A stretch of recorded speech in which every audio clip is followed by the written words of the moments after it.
तो गाइस इस वीडियो में हम बात करेंगे भाषा विकास के सिद्धांत। गाइस आप प्रीवियस ईयर के पेपर उठा के देख सकते हो, आपको इसमें से क्वेश्चन पक्का मिलेंगे। तो गाइस ये इम्पोर्टेंट टॉपिक है। चलो सबसे पहले आता है बेंड्यूरा का सिद्धांत।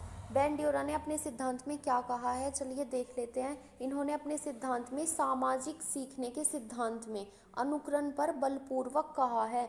मतलब इन्होंने किस पे बल दिया है, इन्होंने अनुकरण पर बल दिया है कि बच्चा कैसे सीखता है, बच्चा अनुकरण के द्वारा सीखता है।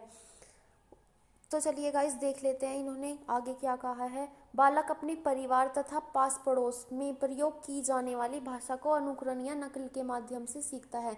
मतलब जो बच्चा होता है वो अपने परिवार में जो कुछ भी सुनता है, देखता है, अपने आस पड़ोस में जो कुछ भी सुनता है उसकी नकल करता है, उसका अनुकरण करता है और उसके माध्यम से ही वो सीख पाता है।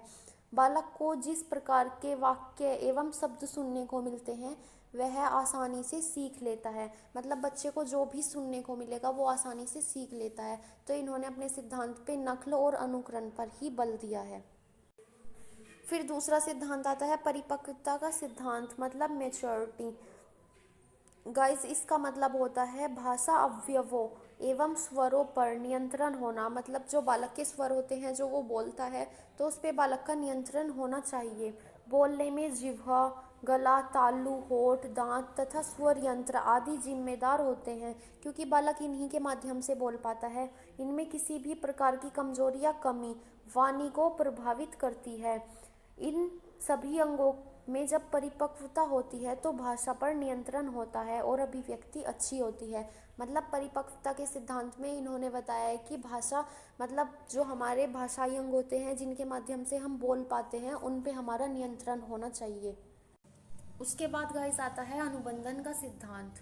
भाषा विकास में अनुबंधन या साहचर्य का बहुत योगदान है। शेषवावस्था में जब बच्चे शब्द सीखते हैं तो सीखना अमूर्त नहीं होता, बल्कि किसी मूर्त वस्तु से जोड़कर उन्हें शब्दों की जानकारी दी जाती है।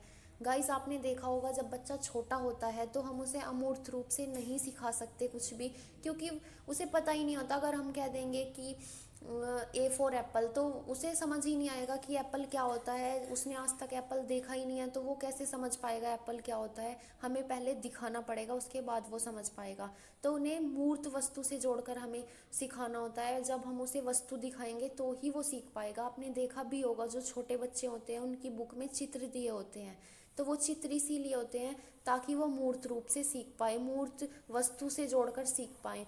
ए for apple, B for ball, अगर ऐसे ही मतलब ए बी अल्फ़ाबेट्स ऐसे ही दे देंगे तो उन्हें कुछ समझ नहीं आएगा। मतलब एप्पल क्या होता है, बॉल क्या होती है, कैट क्या होती है। लेकिन अगर हम उन्हें दिखाते हैं, चित्र दिखाते हैं, मूर्त रूप दिखाते हैं तो गाइस वो जल्दी सीख लेते हैं।